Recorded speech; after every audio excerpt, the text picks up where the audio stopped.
पटना में, फ़िलहाल राजधानी पटना में काम कर रहा है। ये दूसरा एम्स होगा जो करीब 3 सालों में बन करके तैयार होगा।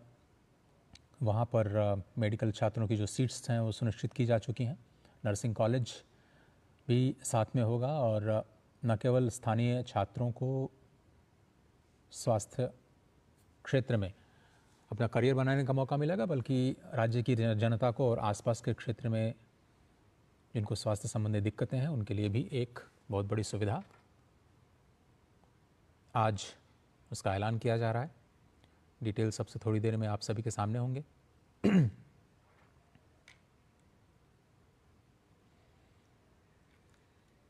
और आधारशिला की सारी तैयारियां पूरी की जा चुकी हैं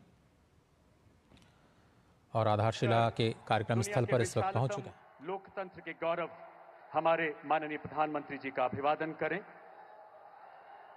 विकसित भारत के संकल्प के शिल्पकार, हर भारतीय की प्रेरणा पुंज का करतल ध्वनि के जयघोष से वंदन करें, अभिनंदन करें, जो आज 12,000 करोड़ रुपए से अधिक की परियोजनाओं का उपहार देने इस पावन धरती पर पधारे हैं।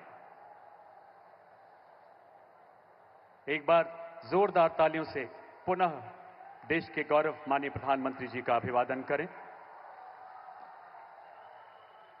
निस्वार्थ मानव सेवा एवं विश्व कल्याण के आदर्शों से पूरी दुनिया का दिल जीतने वाले भारत के माननीय प्रधानमंत्री जी का मिथिलांचल के दिल दरभंगा की दिव्य धरा पर हम हार्दिक स्वागत, हार्दिक अभिनंदन करते हैं। जीते हैं किसी ने देश तो क्या, हमने तो दिलों को जीता है। जहां राम अभी तक है नर में, नारी में अभी तक सीता है। इतने पावन हैं लोग यहां, मैं नित नित शीश झुकाता हूं। भारत का लाडला बेटा हूं, भारत की बात सुनाता हूं। मां भारती के इस अद्भुत लाल की गौरवशाली उपस्थिति से हम सभी अनुग्रहित हैं। हर काम देश के नाम, हर पल मां भारती को समर्पित, हर श्वास देशवासियों को अर्पित। मंच पर विराजमान बिहार के माननीय राज्यपाल श्री राजेंद्र विश्वनाथ आर्लेकर जी एवं माननीय मुख्यमंत्री श्री नीतीश कुमार जी का भी हम हृदय से स्वागत करते हैं। मंचासीन केंद्रीय एवं राज्य मंत्रिमंडल के सम्मानित मंत्रीगण, सांसद, विधायक, जनप्रतिनिधि एवं अन्य गणमान्य विभूतियों की गरिमामय उपस्थिति को भी हम नमन करते हैं। अब मैं बिहार के माननीय राज्यपाल श्री राजेंद्र विश्वनाथ आर्लेकर जी से आग्रह करता हूं कि माननीय प्रधानमंत्री जी को पुष्प भेंट कर उनका स्वागत करें।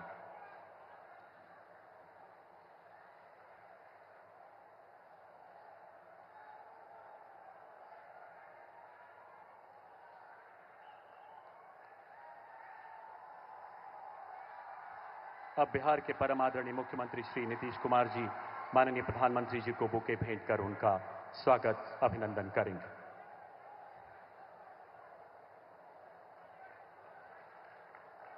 बिहार के माननीय स्वास्थ्य मंत्री श्री मंगल पांडे जी अंगवस्त्र और शंख भेंट कर माननीय प्रधानमंत्री जी का स्वागत करेंगे।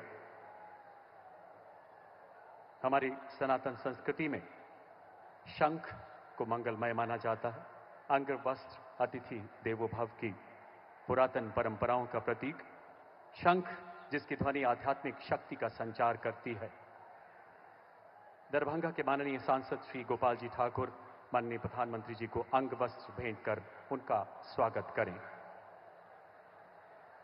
दरभंगा के माननीय सांसद श्री गोपाल जी ठाकुर, साथ ही मिथिला पेंटिंग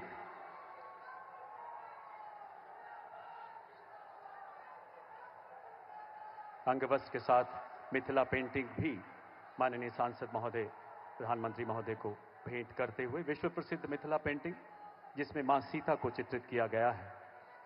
इसके बाद डॉक्टर धर्मशिला गुप्ता माननीय राज्यसभा सांसद माता सीता की मूर्ति के माध्यम से माननीय प्रधानमंत्री जी के प्रति अपनी श्रद्धा, अपना आभार व्यक्त करेंगे। डॉक्टर धर्मशिला गुप्ता माननीय राज्यसभा सांसद। दरभंगा के माननीय विधायक श्री संजय सरावगी माननीय प्रधानमंत्री जी को बांस की सीकी से बना गया चित्र भेंट करेंगे। मिथिला की सीकी आर्ट आज पूरी दुनिया में मशहूर है और माननीय प्रधानमंत्री देश की इस विरासत को दुनिया के हर कोने तक अपनी यात्राओं में ले जाने के लिए सदैव प्रयासरत रहते हैं। और अब इन गौरवशाली पलों में दरभंगा जिले के परम आदरणीय सांसद एवं विधायक मखाना की माला प्रधानमंत्री जी को पहनाएंगे। मखाना, जिसे पूरी दुनिया में हिंदुस्तान की पहचान माना जाता है, कहते हैं मिथिला देश का लगभग 90% मखाना पैदा करता है और माननीय प्रधानमंत्री जी ने इसे वन डिस्ट्रिक्ट वन प्रोडक्ट की श्रेणी में भी शामिल किया है। मखाना भारत की पहचान पूरे विश्व में और मिथिला पूरी दुनिया में मखाना की इस पैदावार के लिए जाना जाता है। अथाह श्रद्धा, असीम निष्ठा का मानो समंदर आज इस पावन धरती पर उमड़ आया हो। हर कोई श्रद्धानत है, हर कोई प्रयासरत है अपने माननीय प्रधानमंत्री जी की एक झलक पाने के लिए। आप सबका बहुत बहुत आभार प्रधानमंत्री महोदय। भारत एवं बिहार के पुनर्जागरण तथा नवनिर्माण के महायज्ञ में अपनी कार्यांजलि अर्पित कर रहे आप सभी गणमान्य की मंच पर पुरजोर उपस्थिति से शोभन गांव की माटी अभिभूत है, इसका कण कण गौरवान्वित है। इन्हीं अद्भुत पलों के बीच बिहार के स्वास्थ्य मंत्री श्री मंगल पांडे जी से आग्रह, कृपया स्वागत संबोधन के लिए पधारें श्रीमान।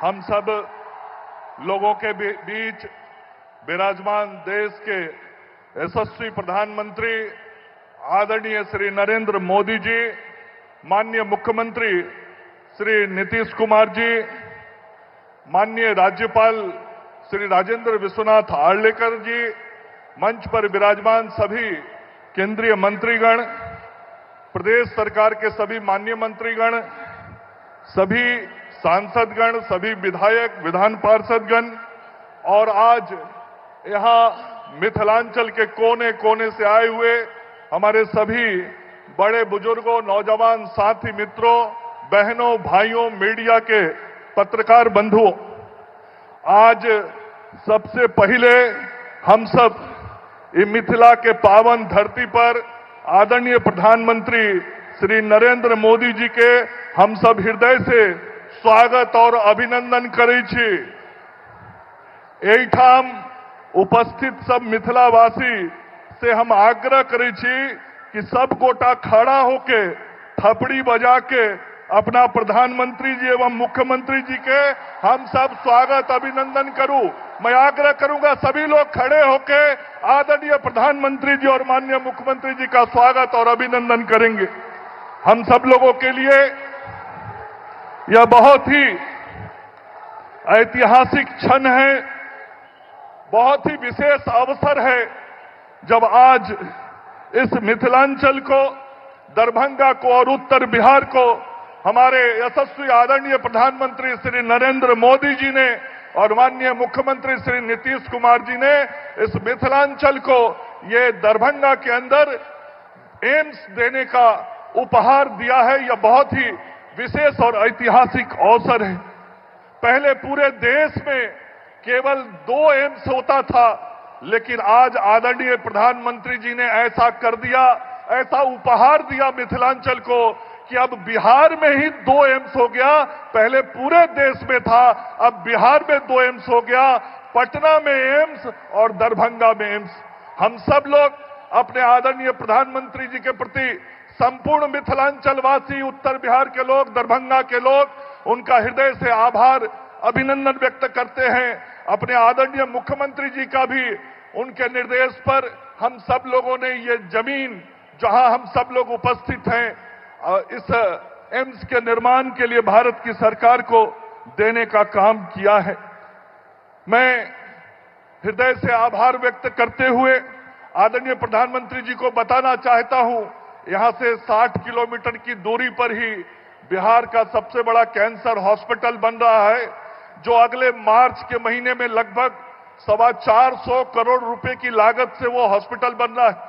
भारत सरकार और बिहार सरकार दोनों सरकार के सहयोग से वो कैंसर हॉस्पिटल अगले मार्च के महीने में बन के तैयार हो जाएगा और हम सब लोग इस बात की जरूर इच्छा रखेंगे कि आपके और मुख्यमंत्री जी के उपस्थिति में उसका भी लोकार्पण जनता के लिए हो। साथ ही एक विशेष विषय आदरणीय प्रधानमंत्री जी के ध्यान में लाना चाहता हूं।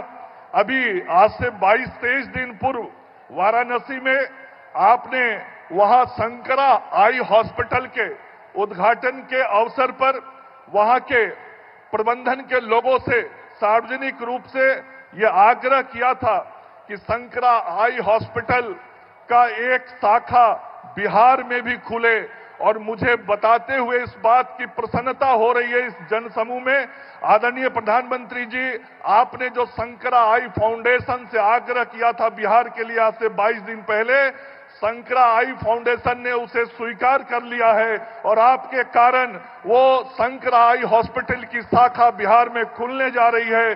माननीय मुख्यमंत्री जी ने उसकी स्वीकृति भी दे दी है और एक बड़ा आंख का हम लोगों का नया अस्पताल जो बना हुआ है, वो अस्पताल हम सब लोग बहुत शीघ्र शंकरा आई फाउंडेशन को देने जा रहे हैं। तो मैं ये कहना चाहता हूं कि आदरणीय प्रधानमंत्री जी, आपके कारण ये एक बड़ा उपहार बिहार को शंकरा आई हॉस्पिटल के रूप में, ये समृद्ध गौरवशाली धरती पर अपने सबके अभिनंदन करे छी।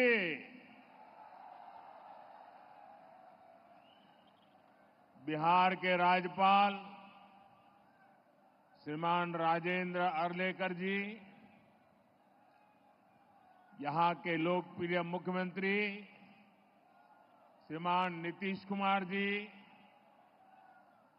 केंद्रीय मंत्रिमंडल में मेरे सहयोगीगण, बिहार के उप मुख्यमंत्री विजय कुमार सिन्हा और श्री सम्राट चौधरी जी, दरभंगा के सांसद भाई गोपाल जी ठाकुर,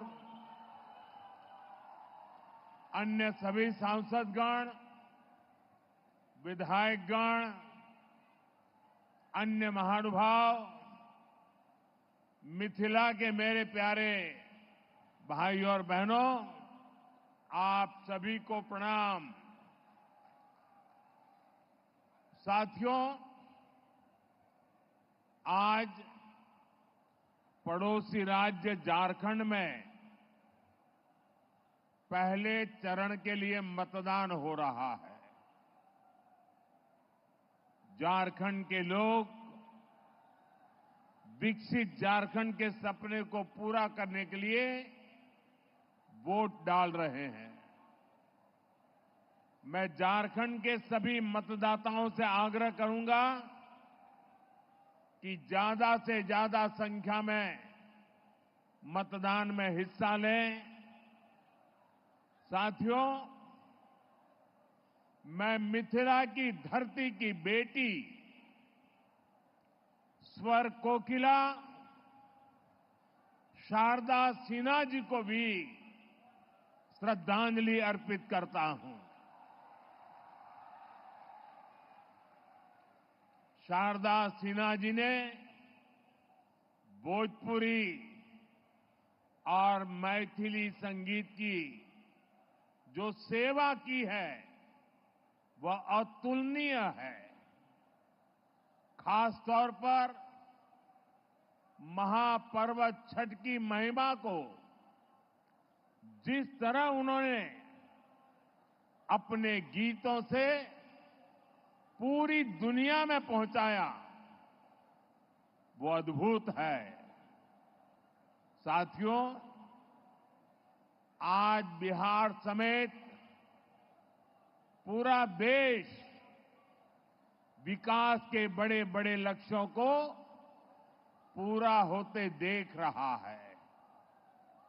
जिन सुविधाओं, परियोजनाओं की पहले सिर्फ चर्चा होती थी, आज वो वास्तविकता बनकर जमीन पर उतर रही है।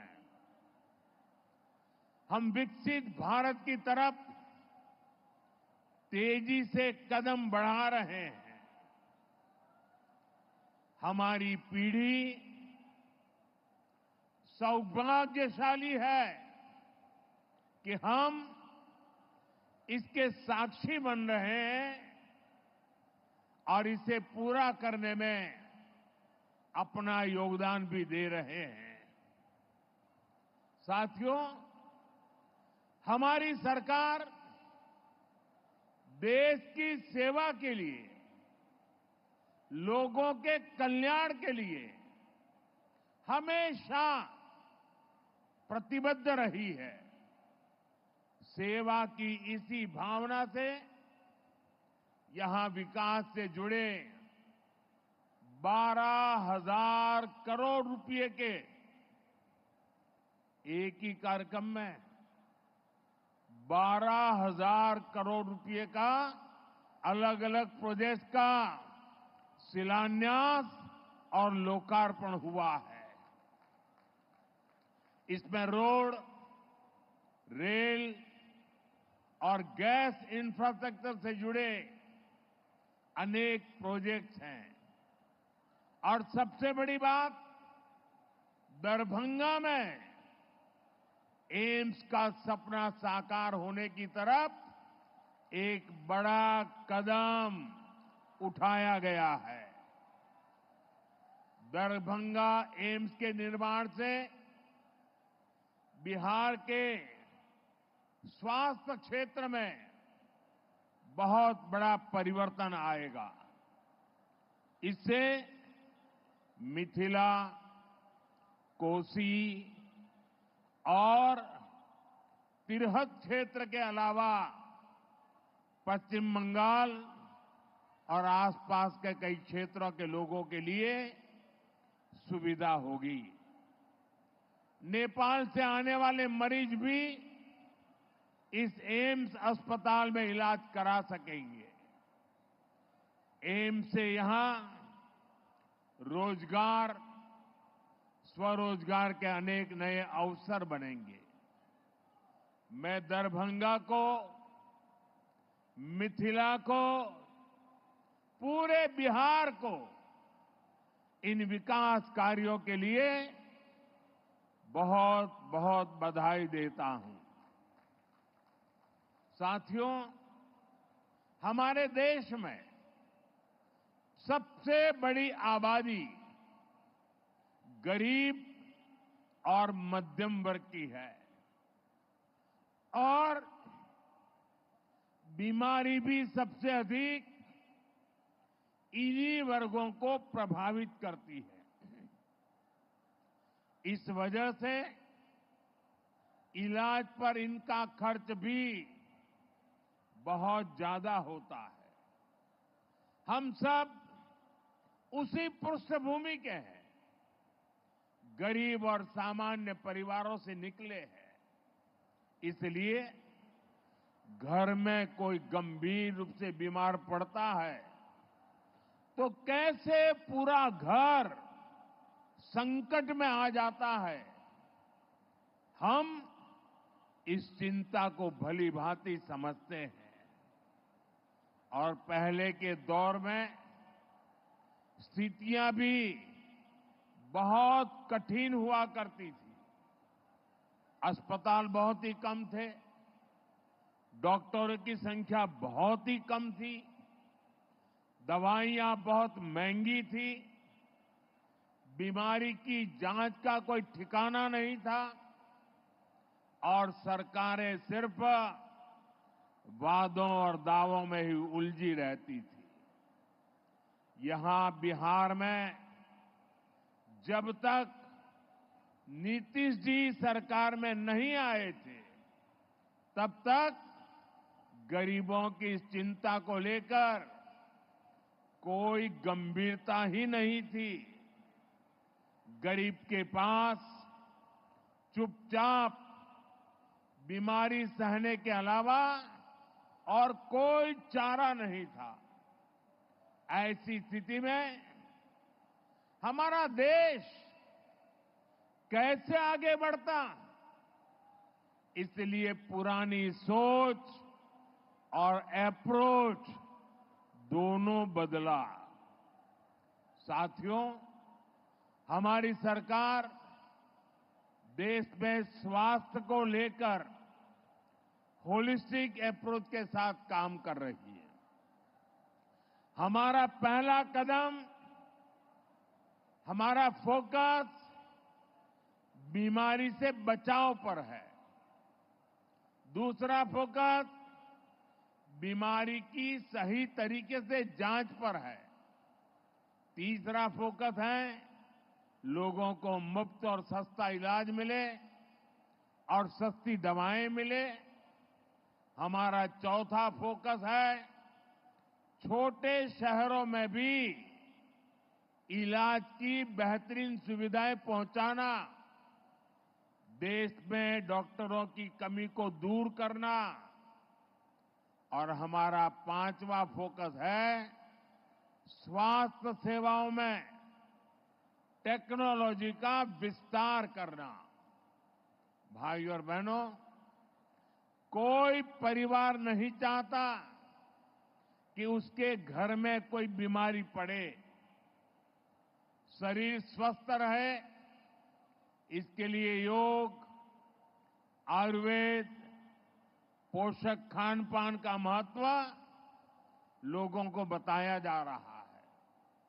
फिट इंडिया मूवमेंट चलाया जा रहा है। ज्यादातर सामान्य बीमारियों की वजह गंदगी, दूषित खान पान, खराब जीवन शैली होती है।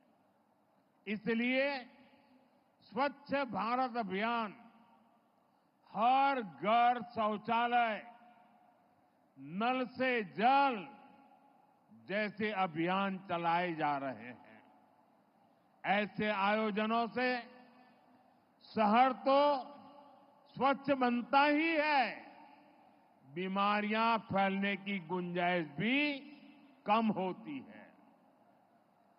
और मुझे पता चला अभी कि दरभंगा के इस कार्यक्रम की बात होने के बाद यहां हमारे मुख्य सचिव जी ने खुद ने नेतृत्व किया और दरभंगा में सफाई का अभियान पिछले 3-4 दिन चलाया। मैं उनका और बिहार सरकार के सभी कर्मचारी बंधुओं का और दरभंगा, और मैं चाहूंगा कि आगे 5, 7, 10 दिन भी इस कार्यक्रम को और तेजी से चलाया जाए। साथियों, ज्यादातर बीमारियों का अगर समय रहते इलाज शुरू कर दिया जाए तो उन्हें गंभीर होने से रोका जा सकता है। लेकिन महंगी जांच की वजह से अक्सर लोग बीमारी के बारे में जान ही नहीं पाते। इसलिए हमने देश भर में 1.5 लाख से ज्यादा आयुष्मान आरोग्य मंदिर बनाए हैं। इससे कैंसर, डायबिटीज जैसी अनेक बीमारियों के बारे में शुरू में ही पता लग सकता है। साथियों, आयुष्मान भारत योजना से अब तक देश में 4 करोड़ से अधिक गरीब मरीजों का इलाज हो चुका है। अगर आयुष्मान भारत योजना न होती तो इनमें से ज्यादातर लोग अस्पताल में भर्ती ही नहीं हो पाते।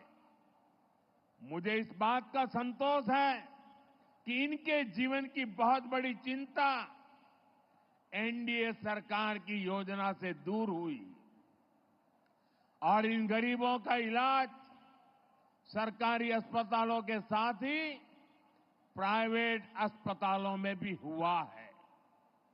आयुष्मान योजना से करोड़ों परिवारों को करीब 1.25 लाख करोड़ रुपए की बचत हुई है। ये 1.25 लाख करोड़ रुपया अगर सरकार ने देने की घोषणा की होती तो महीने भर हेडलाइन पे चर्चा चली रहती। एक योजना से देश के नागरिकों के जेब में 1.25 लाख करोड़ रुपया बचे हैं। भाइयों और बहनों, चुनाव के समय मैंने आपको गारंटी दी थी कि 70 साल के ऊपर के बुजुर्ग हैं, उन सबको भी आयुष्मान योजना के दायरे में लाया जाएगा। मैंने अपनी ये गारंटी पूरी कर दी है। बिहार में भी 70 साल से ऊपर के जितने भी बुजुर्ग हैं, परिवार की कमाई कुछ भी हो, उनके लिए मुफ्त इलाज की सुविधा शुरू हो गई है। बहुत जल्द सभी बुजुर्गों के पास आयुष्मान वय वंदना कार्ड होगा। आयुष्मान के साथ साथ जन औषधि केंद्रों पर बहुत ही कम कीमत में दवाइयां दी जा रही है। साथियों, बेहतर आरोग्य का हमारा चौथा कदम है छोटे शहरों में भी इलाज की बेहतरीन सुविधाएं पहुंचाना, डॉक्टरों की कमी को दूर करना। आप देखिए, आजादी के 60 सालों तक देश में सिर्फ एक ही एम्स था और वो भी दिल्ली में। हर गंभीर बीमारी के लोग दिल्ली एम्स का रुख करते थे। कांग्रेस की सरकार के समय जो 4-5 एम्स और बनाने की घोषणा हुई, उनमें कभी ठीक से इलाज नहीं शुरू हो पाया। हमारी सरकार ने अस्पतालों की इन बीमारियों को भी दूर किया और देश के कोने कोने में नए एम्स भी बनाए। आज देश भर में करीब 2 दर्जन एम्स है।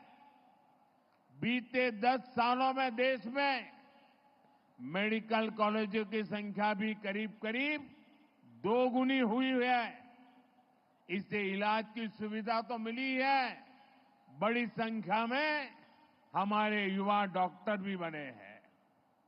दरभंगा एम्स से भी हर वर्ष बिहार के अनेक युवा डॉक्टर बनकर सेवा के लिए निकलेंगे। और एक महत्वपूर्ण काम हुआ है, पहले डॉक्टर बनना हो तो अंग्रेजी आना जरूरी था। अब मध्यम वर्ग गरीब परिवार के बच्चे अंग्रेजी में पढ़ाई कहां करेंगे, स्कूल में इतना पैसा कहां से लाएंगे। और इसलिए हमारी सरकार ने तय किया, अब डॉक्टर पढ़ना है या इंजीनियरिंग पढ़ना है, वो अपनी मातृभाषा में डॉक्टर बन सकता है, अपनी मातृभाषा में पढ़ करके इंजीनियर बन सकता है। और एक प्रकार से मेरा ये काम कर्पूरी ठाकुर जी को सबसे बड़ी श्रद्धांजलि है। वो यही सपना हमेशा देखते थे, उस काम को हमने किया है। पिछले 10 साल में हमने मेडिकल की 1 लाख नई सीटें जोड़ी है। हम आने वाले 5 साल में देश में मेडिकल की 75,000 नई सीटें जोड़ने वाले हैं। हमारी सरकार ने एक और बड़ा निर्णय लिया है, जिसका बिहार के युवाओं को भी बड़ा फायदा होगा। हम हिंदी और दूसरी भारतीय भाषाओं में भी मेडिकल की पढ़ाई का विकल्प दे रहे हैं। मकसद यही है कि गरीब, दलित, पिछड़े, आदिवासी परिवार की संतान भी डॉक्टर बन सके। साथियों, हमारी सरकार ने कैंसर से लड़ाई का भी एक बड़ा अभियान छेड़ा है। मुजफ्फरपुर में जो कैंसर अस्पताल बन रहा है, इससे बिहार के कैंसर मरीजों को बहुत लाभ होगा। इस अस्पताल में एक ही छत के नीचे कैंसर के इलाज की सभी सुविधाएं उपलब्ध होगी। अब तक जिन मरीजों को इलाज के लिए दिल्ली मुंबई जाना पड़ता है, उन्हें यहीं पर बेहतर इलाज मिल सकेगा। और मुझे खुशी है कि बिहार को आने वाले समय में आंख का भी एक बड़ा अस्पताल मिलने जा रहा है। अभी हमारे मंगल जी बता रहे थे, कुछ दिन पहले जब मैं काशी में था तो वहां कांची कामकोटी के शंकराचार्य जी से आशीर्वाद से बहुत बड़ा आंखों का अस्पताल बना है। काशी में वो एक बहुत बढ़िया अस्पताल अभी बना है। मेरे यहां जब मैं गुजरात में था तो पहले मेरे गुजरात में बना था, तो मुझे लगा जो अस्पताल मेरे गुजरात में मैंने देखा बना, जो मैं काशी का एमपी बना वहां हुआ, उसकी सेवाएं भी उत्तम है। तो मैंने उनसे प्रार्थना की कि आंखों के ऐसी ही एक अस्पताल मुझे मेरे बिहार में चाहिए, और उन्होंने मेरे इस प्रस्ताव को स्वीकार कर लिया है। और अभी मुझे मुख्यमंत्री जी बता रहे थे कि उसमें प्रक्रिया बहुत तेजी से आगे बढ़ रही है, तो एक अच्छा आंख के लिए अस्पताल मिलेगा। आंख का ये नया अस्पताल भी इस क्षेत्र के लोगों की बहुत बड़ी मदद करेगा। साथियों, नीतीश बाबू के नेतृत्व में बिहार ने सुशासन का जो मॉडल विकसित करके दिखाया वो अद्भुत है। बिहार को जंगल राज से मुक्ति दिलाने में उनकी भूमिका, उसकी जितनी सराहना की जाए वो कम है। एनडीए की डबल इंजन की सरकार बिहार में विकास को गति देने के लिए प्रतिबद्ध है। बिहार का तेज विकास, यहां बेहतर इंफ्रास्ट्रक्चर और यहां के छोटे किसानों, छोटे उद्योगों को प्रोत्साहन देने से ही संभव होने वाला है। एनडीए सरकार इसी रोडमैप पर काम कर रही है। आज बिहार की पहचान यहां बनने वाले इंफ्रास्ट्रक्चर निर्माण, एयरपोर्ट, एक्सप्रेसवे से मजबूत हो रही है। दरभंगा में उड़ान योजना के तहत एयरपोर्ट शुरू हुआ है, जिससे दिल्ली, मुंबई जैसे शहरों तक सीधी उड़ान की सुविधा मिलने लगी है। बहुत जल्द यहां से रांची के लिए भी उड़ान शुरू हो जाएगी। 5,500 करोड़ रुपए की लागत से तैयार होने वाले आमद दरभंगा एक्सप्रेस पर भी काम चल रहा है। आज 3,400 करोड़ रुपए की लागत से सिटी गैस डिस्ट्रीब्यूशन के काम का शिलान्यास भी हुआ है। और घर में जैसे नल से जल आता है ना, वैसे ही नल से गैस आना शुरू हो जाएगा, और वो सस्ता भी होगा।